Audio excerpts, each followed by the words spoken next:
Welcome to the Butterfly Empire. It is me, your Butterfly Queen, and today we are covering Ted Bundy. Theodore Robert Bundy, to be exact. He was born November 24th, 1946. He was a serial killer who raped, kidnapped, murdered a dozen of young women. He confessed to 30 murders committed in 7 states between 1974 and 1978.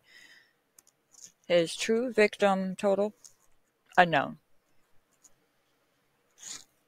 He would often charm the women, either lowering them to his vehicle parked in a more secluded area, which they would then be beaten unconscious, restrained, handcuffed, and taken elsewhere to be sexually assaulted and killed. He would often fake having an injury so people, like women, would help him. And he would pretend to be like law enforcement. And I remember this one video where he would pretend that he had like a broken leg or something, or if he was on crutches, he would have a woman come over, be like, "Hey, can you pick these keys up? I just dropped." And at that point, he's just like, "Wata!" You know, cool stuff. I'll cover that. Okay, 1975, Bundy was arrested and jailed in Utah for the aggravation of kidnapping and attempted criminal assault. He became a suspect in a lot of unsolved homicides in several different states. Let me quit turning my chair for you. Bundy engineered 2 dramatic escapes and committed further assaults in Florida, including 3 murders. Before his ultimate recapture in 1978, for the Florida homicide, he received 3 death sentences and 2 trials and was executed in the electric chair in Florida on January 24th, 1989. He was being described as the most cold-hearted son of a bee you'll ever meet. And members of his defense team were also like, Ted was the most very definition of a heartless evil. When your own defense system thinks that you're guilty and they have to defend you, that's just no. Wild. Ted Bundy was born Theodore Robert Cowell in 1946. He has a movie about him, Crazy but Not Insane. He was not a product of incest because, most serial killers, they either have been incest, sexually assaulted as a child, treated horribly, years growing up, and it just like makes them go insane. So he was not. So first beginning of his life, he lived in Philadelphia suburb in Pennsylvania with his maternal grandparents, who raised him as their own son to avoid a social stigma that accompanied birth without being married. Birth outside of wedlock kind of thing.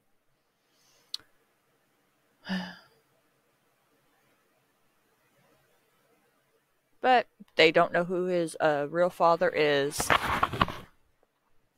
So, yeah. Bundy occasionally exhibited disturbing behavior at an early age. His youngest sister recalled awaking from a nap to find herself surrounded by knives from the kitchen and her 3-year-old nephew standing by the bed smiling. In some of the other interviews, Bundy spoke warmly of his grandparents and told Rule that he identified with, respected, and clung to his grandfather. In 1987, however, he and the other family members told attorneys that Samuel was a bully who beat the wife and dog, swung neighborhood cats by their tails, and expressed racist and xenophobic attributes, which is fear or dislike of anything which is perceived as being foreign or strange. In case you didn't know, because I didn't know what that word meant. Anywho.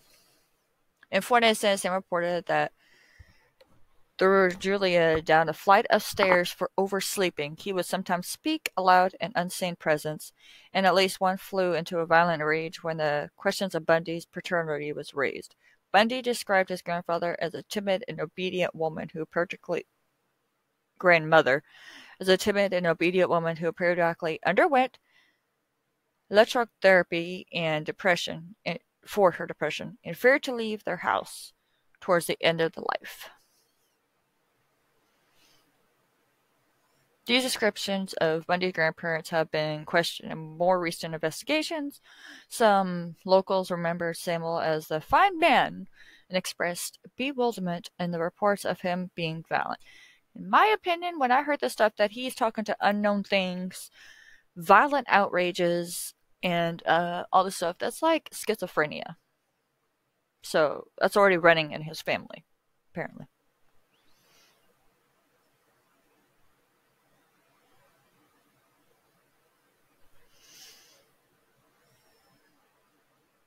He was a raging alcoholic and animal abuser. And people used to say that's what made Ted the way he was, because he grew up with this. From my limited exposure to him, nothing could be farther from the truth. His daughter loved him dearly and had nothing but fond memories with him. In addition, Louise's sister, Audrey, stated that their mother could not leave her home because she suffered a stroke due to being overweight and was not mentally ill. In 1950, Louise changed her surname to Caldwell to Nestle, and the urging multiple family members left Philadelphia with Ted to live with the cousins Ellen and Jan in Washington. In 1951, Louise met Johnny Culper Buddy,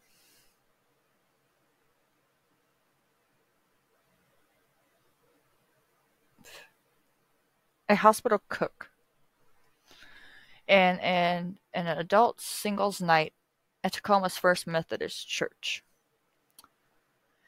They married later that year, and Johnny formally adopted Ted. Johnny and Louise convened 4 children together, and through Johnny tried to include his adopted son in camping trips and other family activities. Bundy remembered being distant from him. He would later complain to a girlfriend that Johnny was not his real father, wasn't very bright, and didn't make much money.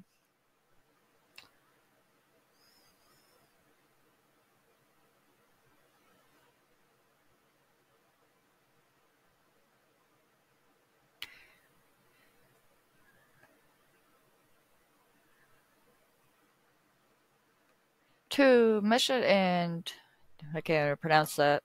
I'm not even going to try butchering it. We're just going to call him Ain. He described roaming his neighborhood, picking through trash barrels in search of pictures of naked women. And attorney and author Polly Nelson, he said that pursued detective magazines and crime novels for stories that involved sexual violence, particularly when the stories were illustrated with pictures of dead and maimed women. In Letter to Rule, however, he asserted that he never ever read fact detective magazines and shuddered at the thought of anyone would. He once told Michael that he would consume large quantities of alcohol and canvass the community late at night in search of undraped windows where he could observe women undressing or whatever else could be seen. Psychologists claim that Bundy started fantasizing about women he saw while window peeping or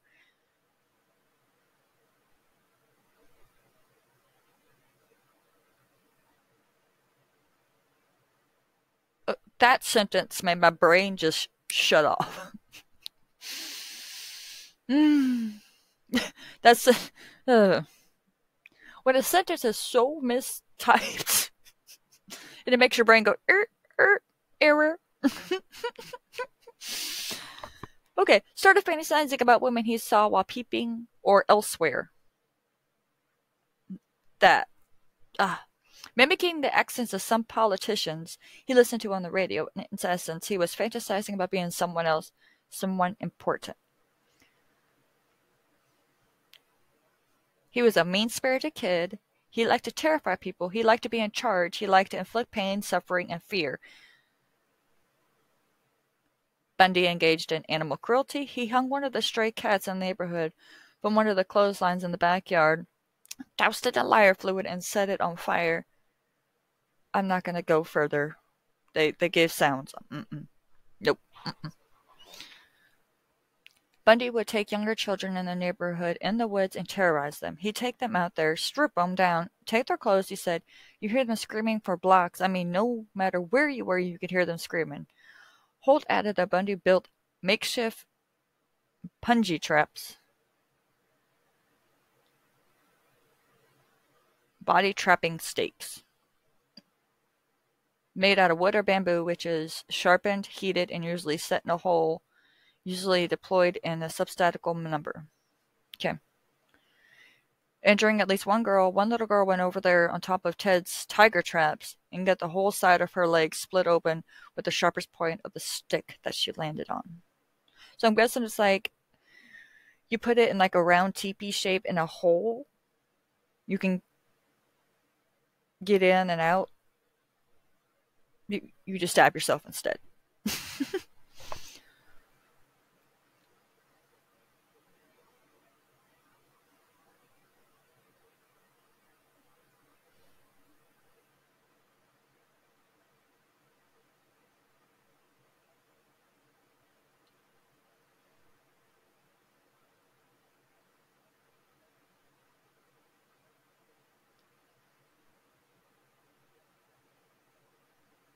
Okay, so we're just gonna... He was a creepy kid in high school. Nobody knew how or why he didn't have friends or how he made any friends that he had. But after graduating from high school in 1965, Bundy attended a university for 1 year before transferring to another one in Washington to study Chinese.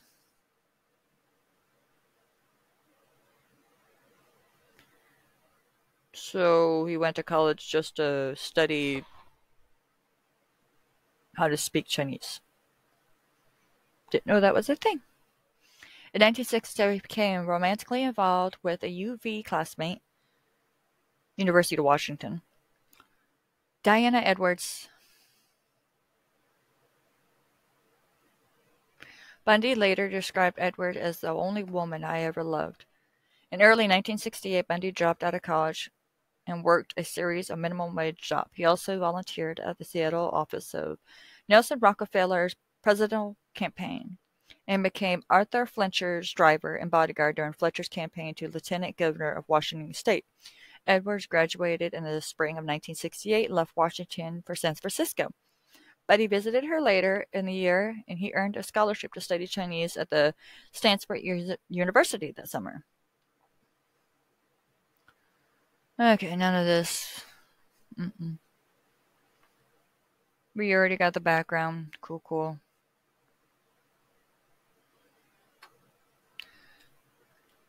Yeah, we don't need any more. We already know he had horrible people watching growing up. He, the schizophrenia thing. He saw them murder animals, hurt animals, which he's also doing. He became a drunk. Cool. So we are already going to say that's his background. We don't need this longer video than needed.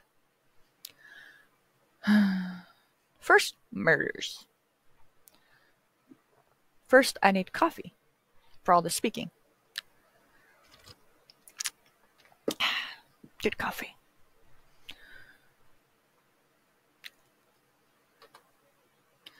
He told different stories to different people and refused to divulge the species of his early crimes, even as he confessed the graphic detail to dozens of later murderers and dates preceding his execution. He told Nelson that he attempted his first kidnapping in 1969 in Ocean City, but did not kill anyone until sometime in 1971 in Seattle. He told psychiatrists that he killed 2 women in Atlantic City while visiting family in Philadelphia in 1969. Bundy hinted to homicide detectives that he committed a murder in Seattle in 1972 and another murder in 1973 that involved a hitchhiker near Tumwater, but he refused to elaborate. Rule and Kemp both believe that he might have started killing as a teenager. Bundy's earliest documented homicide were committed in 1974 when he was 27 years old, but his own admission he had then mastered the necessary skills in the era before DNA profiling to leave minimal and crumbling forensic evidence at crime scenes. Okay, Washington, Oregon. Shortly after midnight on January 4th, 1974, around the time that he terminated his relationship with Edwards, Bundy entered the basement apartment of 18-year-old Karen Sparks. And Bundy was, in Bundy literature, a dancer and studied at UW in Western District, Seattle. After bludgeoning Sparks with a metal rod from her bed frame, he sexually assaulted her with the same rod. Ooh! Okay! Ooh! Ooh! Causing extensive internal injury, rupturing her bladder. You don't say. She remained unconscious in the hospital for 10 days, and although she survived, she was left with permanent brain damage, with significant loss to her vision and hearing. In the early morning hours of February 1st, Bundy broke into a basement room of a 20-year-old Linda Ann Healy, who broadcast morning radio weather reports for skiers. He beat her unconscious, dressed her in blue jeans and a white blouse and boots, and carried her away. Did the nasty before dumping her body. Necrophiliac.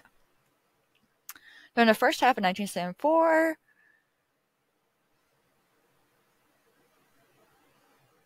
female college students disappeared at the rate of about one per month.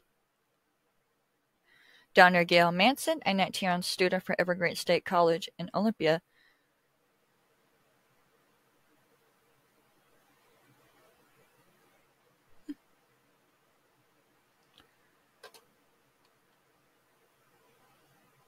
"60 miles southwest of Seattle, left her dorm to attend a jazz concert, but never arrived. Bundy claimed that he burned Manson's skull in the girlfriend's fireplace down to the last ash in a fit of paranoia and cleanliness. October 17th, 18-year-old Susan Elaine Rancourt disappeared with her way to a dorm room after evening advisors meeting. Two female Central Winning students later came forward to report encounters, one of the night of Rancourt's disappearance, the other 3 nights earlier with a man wearing a sling, who asked for help carrying a load of books to his brown or tan Volkswagen.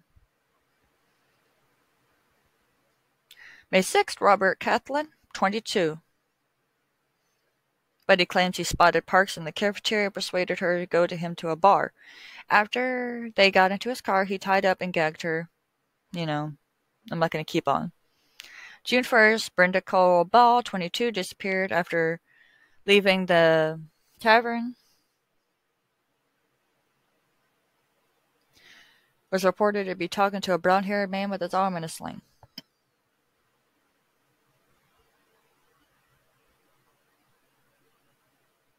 In early hours of June 11th, 18-year-old UW student Jorgen, so I'm going to butcher it and say, vanished while walking down a brightly lit alley between her boyfriend's dorm room residence and her sorority house. The next morning, 3 Seattle homicide detectives and the criminal combed the entire alleyway on their hands and knees, finding nothing. Bundy later told Kepnell that he lured Hawkins to her car and knocked her unconscious with a crowbar after handcuffing her, blah blah blah.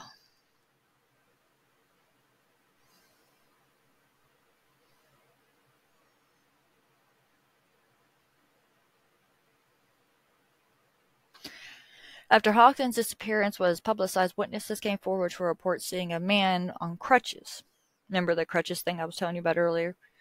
With a leg cast and carrying a briefcase in an alley behind a nearly dormanted of the night of disappearance. One woman recalled that a man asked her to help him carry the case to his car, a light brown Volkswagen Beetle. During this period, Bundy was working in Olympia as an assistant director of Seattle Crime Prevention Advisory Commission. Oh my gosh, that's a lot of words. Where he wrote a pamphlet for women on rape prevention.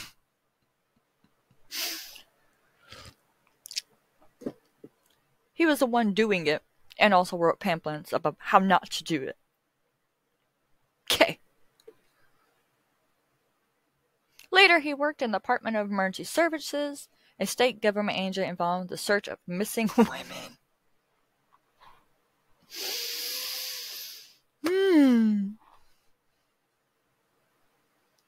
He met and began dating Carol Ann Boone, a twice-divorced mother of two who would play an important role in the final phase of his life 6 years later.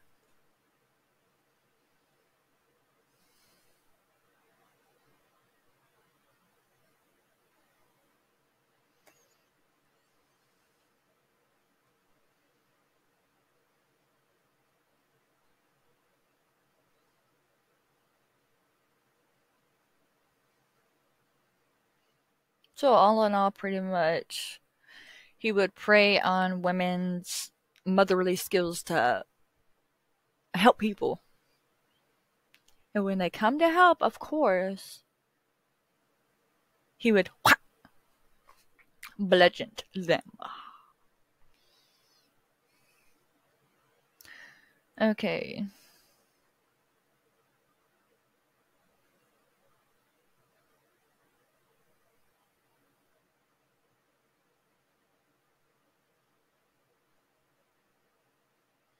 Four female witnesses described an attractive young man wearing a white tennis outfit and his left arm in sling, speaking with a light accent, perhaps Canadian or British, introducing himself as Ted.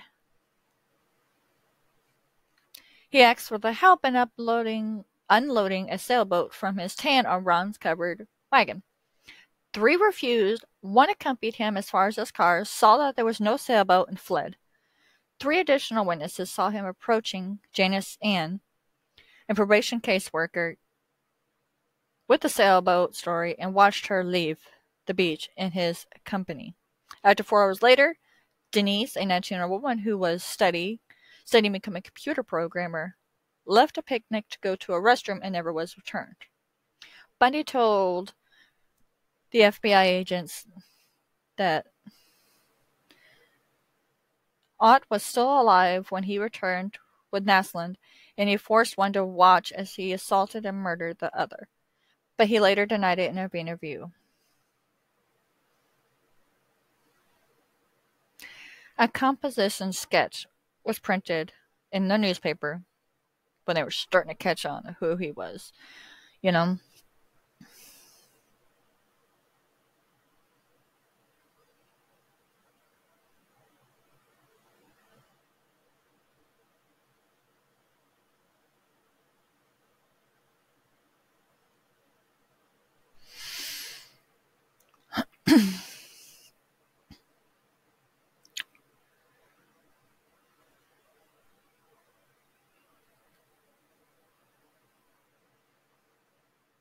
September 2nd, Bundy raped and strangled a still unidentified hitchhiker in Idaho.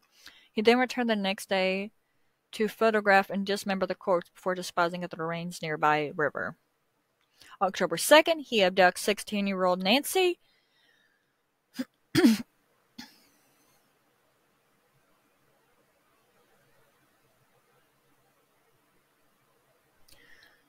He says that he restrained her and put her into his vehicle and drove back to his apartment where he allegedly kept her for 24 hours.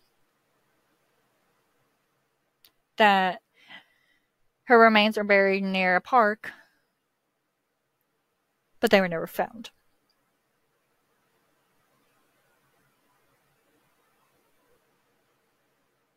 Melissa Ann Smith, 17-year-old daughter of police chief, disappeared after leaving a pizza parlor around 9 p.m. Her new body was found nearby mountains area 9 days later. Postmortem examination indicates she had remained alive up to 7 days following her disappearance. Imagine what she was going through. Oof. Lauren Ann Aim, also 17, disappeared 25 miles south of Lehi and leaving a Halloween party by herself just after midnight. She was last seen trying to hitchhike. Her naked body was found by hikers 9 miles away. Bundy described the post-mortem rituals with the corpse, including hair shampooing and applying makeup. Late afternoon, November 8th, Bundy approached 18-year-old telephone operator Carol, less than a mile from a restaurant where she was last seen.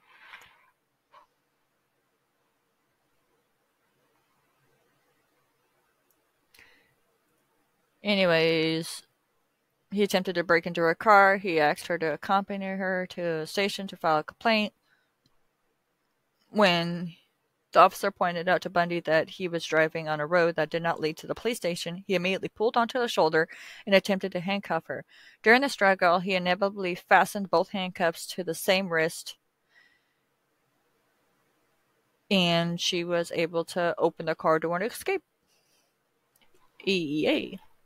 Later that evening, a 17-year-old student, Deborah, disappeared after leaving a theater project at the school to pick up her brother. The school's drama teacher and a student told police that a stranger had asked each of them to come out to the parking lot to identify a car.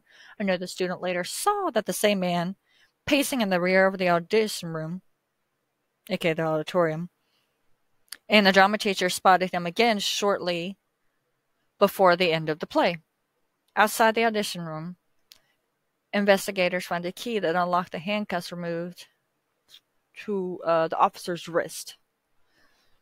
Bundy eventually admitted to abducting Kim and keeping her in his apartment for a day, stating she was lies during half of it.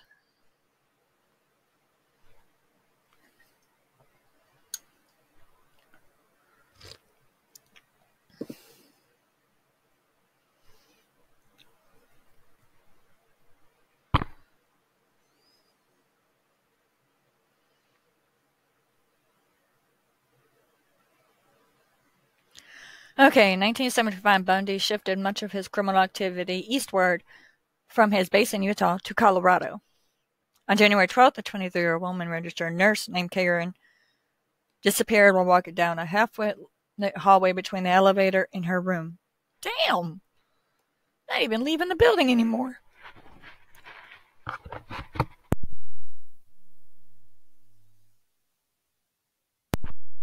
Sorry, nobody wants to hear me cough.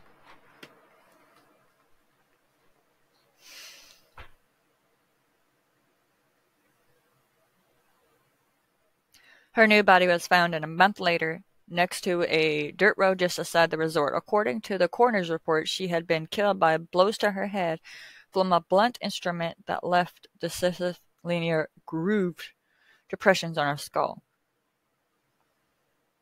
Her assailant had slit her left earlobe and her body also bore deep cuts from a sharp weapon. March 15th. A ski instructor, Julie, 26, disappeared while walking from her apartment to a dinner date with a friend. Bundy later told Colorado investigators that he approached Cunningham on crutches and asked her to help carry his ski boots to her car.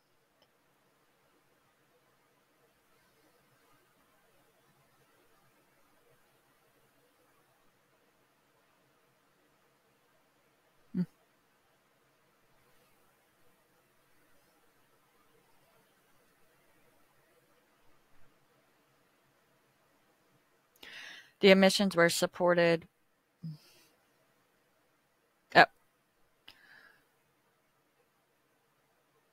where he clubbed and handcuffed her before sexually assaulting her at a secondary site. He made the 6-hour drive from Salt Lake City to revisit her remains.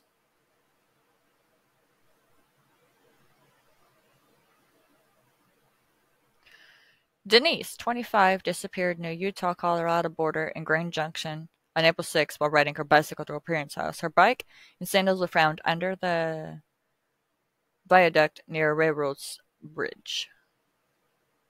Bundy stated that he abducted Olivia, killed her in his car near the Utah state line, and dumped her body in the river.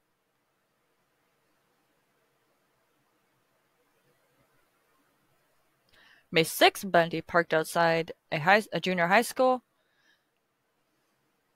After seeing 12-year-old Lynette Dawn Culver walking along by herself, he lured her into his vehicle before driving her to the Holiday Inn hotel. He did the duty, drowned her in the bathtub. He disappeared of her body. I'm tired of describing these nasty-ass things, so I'm just going to say doing the duty, because you already know what he does. Hit you over the head, rapes you, and then hide your body. You're done. So we're just going to say doing the deed.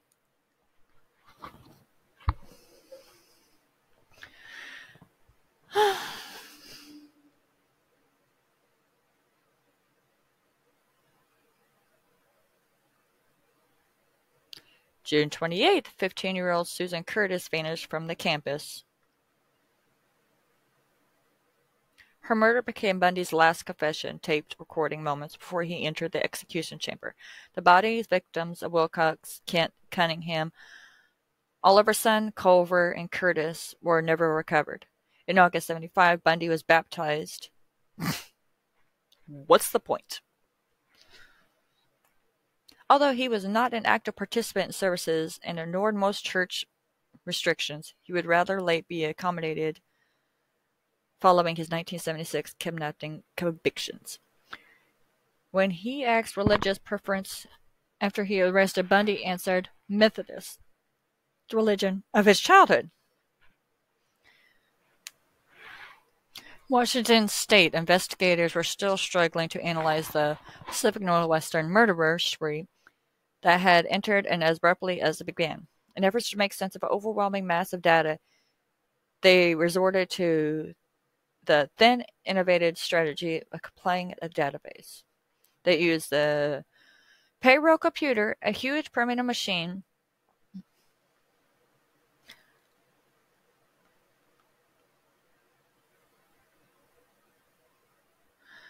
They created the computer for coincidence. Out of thousands of names, 26 turned up on 4 lists. One was Bundy. Detectives also manually compiled a list of their 100 best suspects, and Bundy was on that list as well. He was literally on the top of the pile of suspects when word came from Utah of his arrest.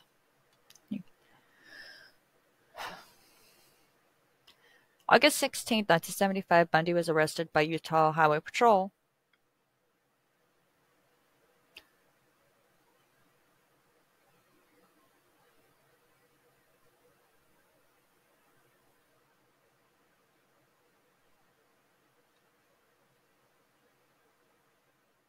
Police did not have significant evidence to detain Bundy, so he was released on his own recognizance. Later, Bundy said that the searchers missed a hidden collection of Polaroid photos of his victims, which he destroyed after he was released. Wow. But he was put on 24-hour surveillance.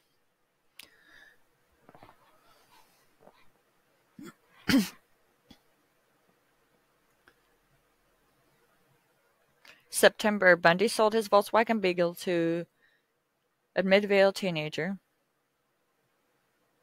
They dismantled it, and they searched it. They found hairs matching samples obtained from Campbell's body. Later, they also identified his strands microscopically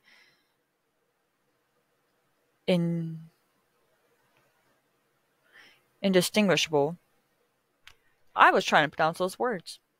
Microscopically indistinguishable. There we go. My brain is not braining. I am sorry. Hope y'all get a good laugh about that.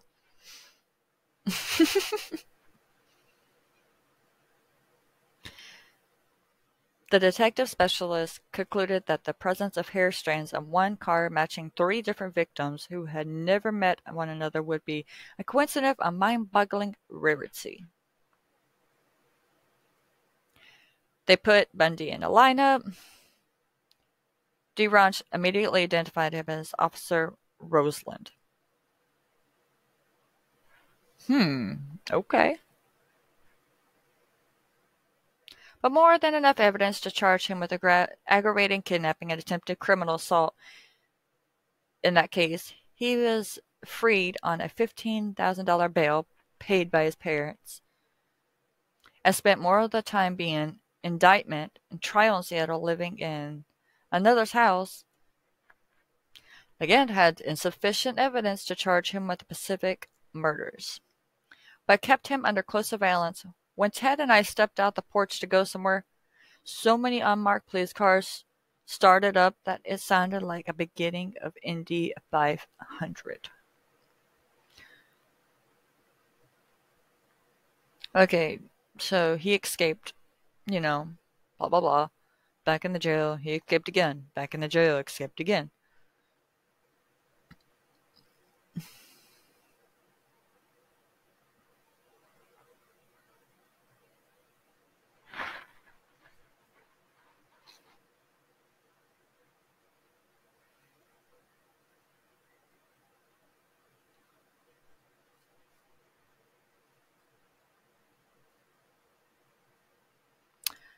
After his last escape, he entered a room of a 20-year-old Lisa and beat her unconscious, strangled her, tore up.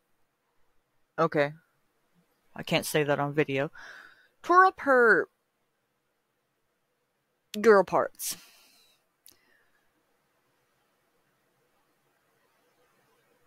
Now he's a biter and bit her butt cheeks.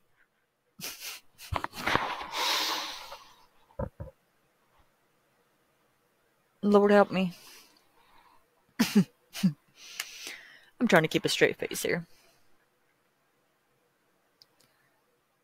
In the same house, he attacked Kathy Cleaner, breaking her jaw and deeply lacerating her shoulder, and Karen Chandler, who suffered a concussion, broken jaw, loss of teeth, and a crushed finger.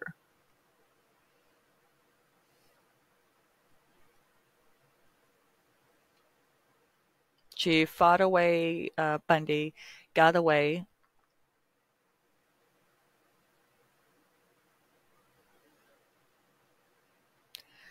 The detectives determined that the 4 attacks took place in a total of less than 15 minutes. So he had tried to murder and do all the nasty to 4 people in 15 minutes. Let that sink in.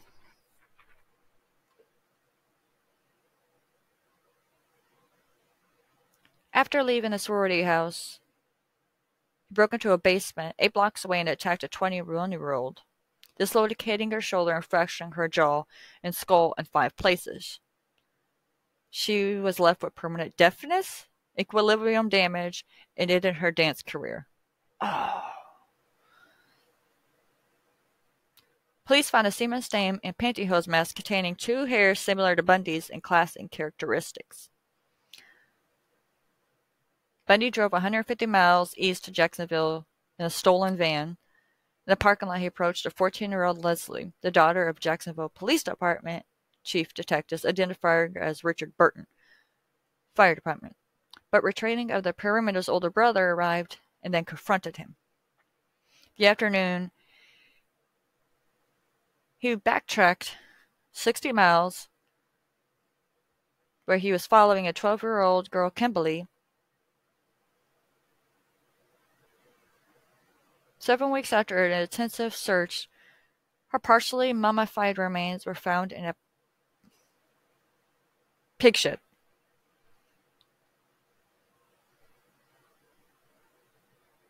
She had had the bad stuff happen to her, but her throat was cut, and her downstairs areas was mutilated with a knife. He is just getting... It's like he got out of jail and decided to wreak havoc and chaos worse than he did before.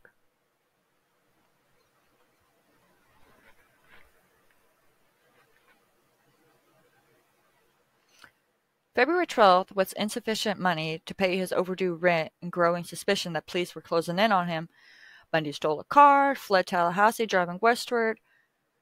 3 days later, and around 11 a.m., he was stopped by a Pentecostal police officer.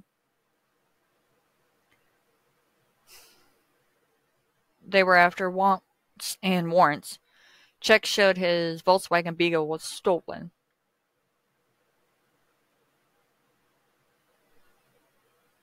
But didn't he just sell it to those teenagers before?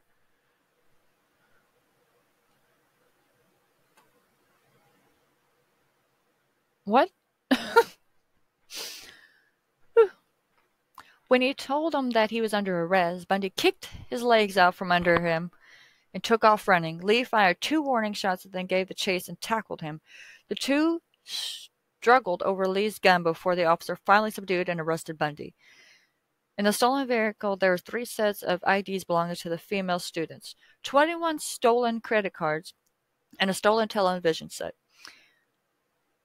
Also found wearing a pair of dark-ripped non-prescription glasses and a pair of plaid socks, later identified as a disguise worn by Richard Burton, Fire Department in Jacksonville. As Lee transported his suspect to jail unaware that he just arrested one of the 10 most wanted fugitives, he heard Bundy say, "I wish you had just killed me."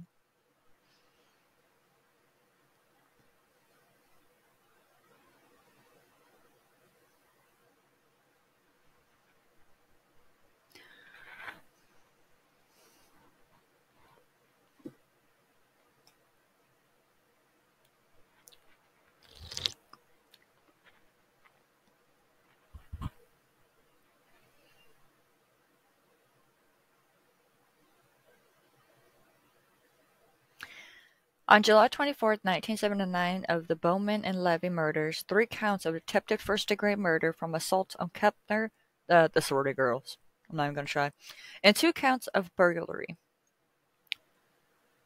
Imposed death sentences for the murder convictions. 6 months later, a second trial took place in Orlando for the abduction and murder of Leach. Bundy was found guilty once again in less than 8 hours deliberation due to eyewitnesses.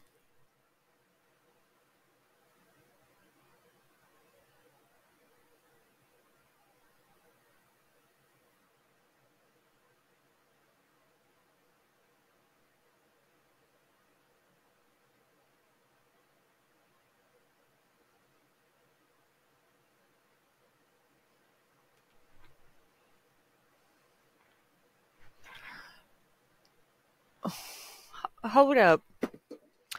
I was sitting here reading this, right? And you know that in the court of law that a witness can't go against somebody that's married, blah, blah, blah. It's in certain states, not all of them. Because also they could be witnesses and go against them. But this is about the trial that took place in Orlando. During the penalty phase of the Leach trial, Bundy took advantage of an obscure Florida law, providing that a marriage declaration in court in the presence of a judge constitutes a legal marriage. And he was questioning Boone, who had moved to Florida to be near Bundy, had testified on his behalf during both trials, and was again testifying on behalf of a character witness. He asked her to marry him. She accepted, and Bundy declared to the court they were legally married. February 10, 1980. Bundy was sentenced to a 3rd time to death by electrocution. As the sentence was announced, he reportedly stood and shouted, "Tell the jury they were wrong!" This 3rd death sentence would be ultimately carried out nearly 9 years later. On October 24, 1982, Boone gave birth to a daughter, Rose Bundy. While conjunctivitis were not allowed in Florida State Prison, when Bundy was incarcerated, inmates were known to pool their money in order to bribe guards to allow them intimate time alone with their female visitors. Okay. Ladies and gentlemen, we are now at the death row confessions and execution. Woo, woo, woo. Shortly after the conclusions of Leach's trial and beginning of the long appeal process that followingly Bundy initiated a series of interviews with Stephanie McLeod, speaking mostly in third person to avoid stigma of confession, be like, if I did do this, or say that this person did that, those kind of things. He began for the first time to divulge details about his crimes and processes. Bundy recounted his career as a thief, confirming long-time suspicion that he had shoplifted virtually everything of substance that he owned. The big payoff for me, he said, was actually possessing whatever it was that I had stolen. I really enjoyed having something that I had wanted to and gone out and taken. Possession provided to be an important motive for rape and murder as well. Sexual assault, he said, fulfilling the need to totally possess his victims. Which I'm questioning, did he just not get enough time to make his own decisions, or did he see someone get their...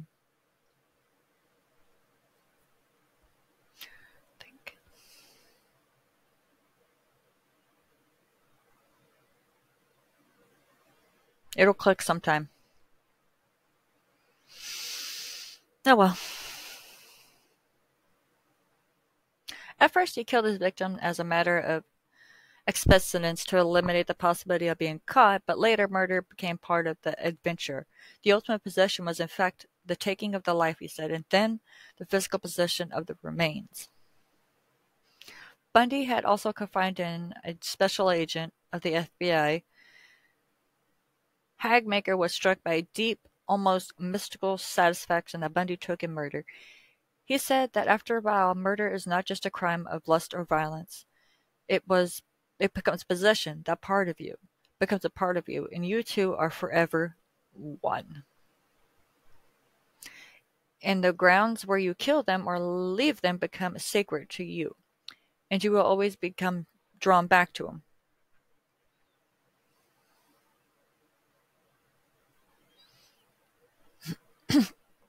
In 1984, prison guards found 2 hacksaw blades hidden in Bundy's cell.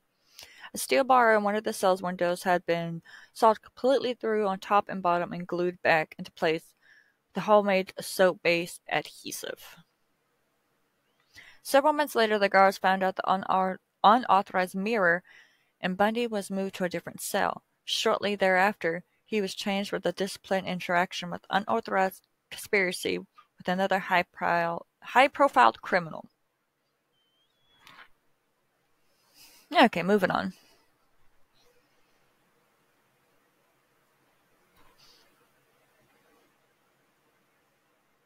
Less than 15 hours before the scheduled execution, the court stayed and identified and remained the Chi Omega case for review of multiple technicalities, including Bundy's mental capacity to stand trial, and erosion instructions by the trial judge during the penalty phase required the jury to break a 6-6 tie between life imprisonment and death penalty, which ultimately was never resolved. New date, November 18th, was then set to carry out the Leach sentence.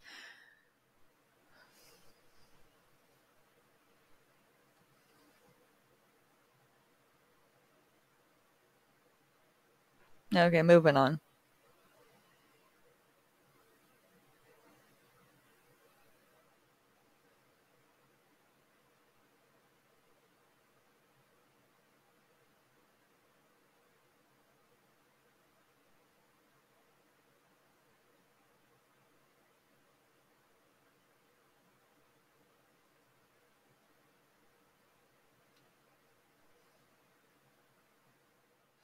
Okay, so I done passed all the court dates and all this other stuff.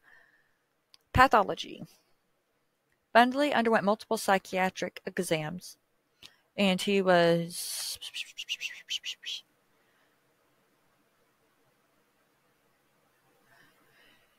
initially made a diagnosis of bipolar disorder, but later changed her approach more than once.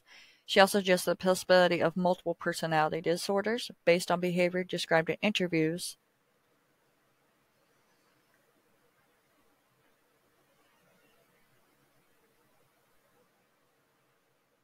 He said he became weird on me. He did a metamorphosis in a body and facial change. He felt that was almost an odor emitted from him. He said almost a complete change of personality. That was the day I was scared of him.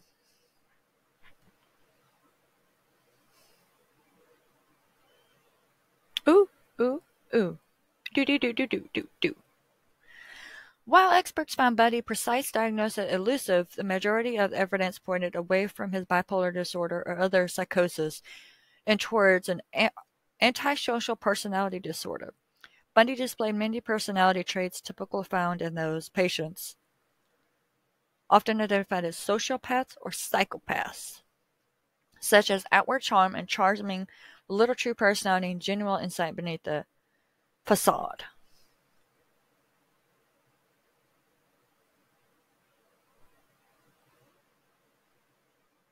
There were also evidence of narcissism, poor judgment, manipulative behavior.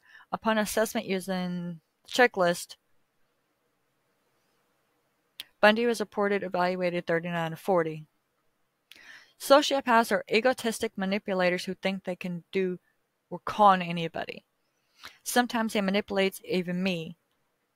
In the end, I always tell the graduate students that if they can find me a real, true psychopath, I'll buy them dinner. I never thought they existed, but I think Ted may have been the one, a true psychopath without any remorse or empathy at all.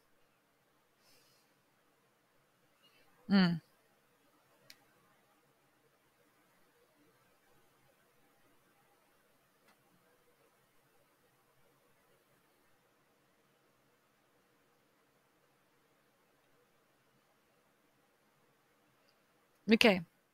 The night before his execution, Bundy confessed to 30 homicides, but the true total remains unknown, and Bundy occasionally made cryptic comments to encourage speculation. He told people that for every murder publicized, there could be one that was not.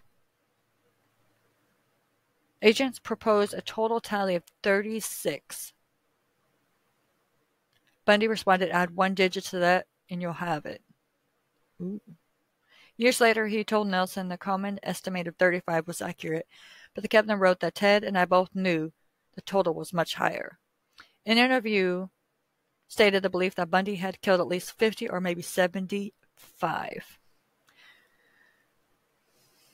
The first person he killed was a young boy when he was playing some kind of sex game in the woods, and so he must have only been 12, 13, 14 maybe.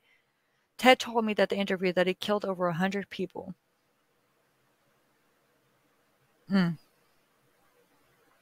He said at me and said, when you find the person that commits these other crimes that you think I committed, the person is going to be wanted for murder of women in 3 digits in 6 states.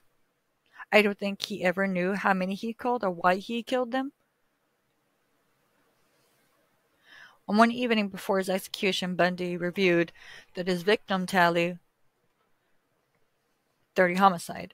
In Washington, 11. In Utah, 8.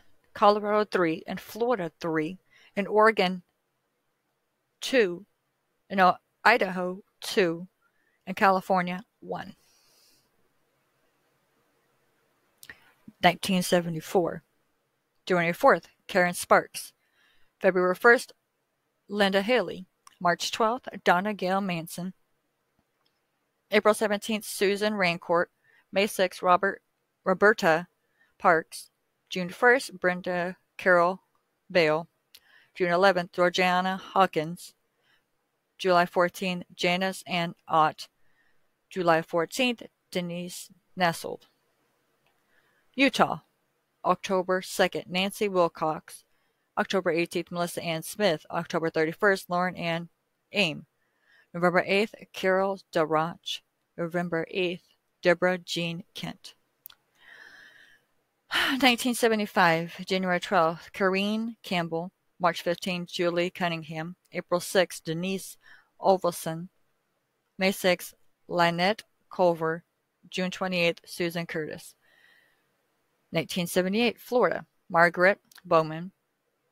January 15th, Lisa Jeanette Levy. January 15th, Corinne Chandler. January 15th, Kathy Kleiner. January 15th, Cheryl Thomas. February 9th, Kimberly Diane Leach. And multiple unconfirmed, Anne Marie Burr, Susan Margaret Davis, Elizabeth Porter Perry, Lonnie Reed Tumble, Lisa Wick, Lacey Margaret LePage, Rita Curran, sorry about that, Vicki Lynn Holler, Susan Ray Judas, Rita Lorraine Jolly, Catherine Mary Devine, Brenda Jo Baker, Sandra Jean Weaver, Rhonda Staple, Millie Cooley, Shelley Robertson, Nancy Baird, Deborah Dan Smith, and J. Catherine Harmon. Okay? And there is multiple books and films, television. Damn. But that, ladies and gentlemen, added or subtracting, that is Ted Bundy. But I thank you guys for watching The Butterfly Empire, also listening, and we love you. Bye.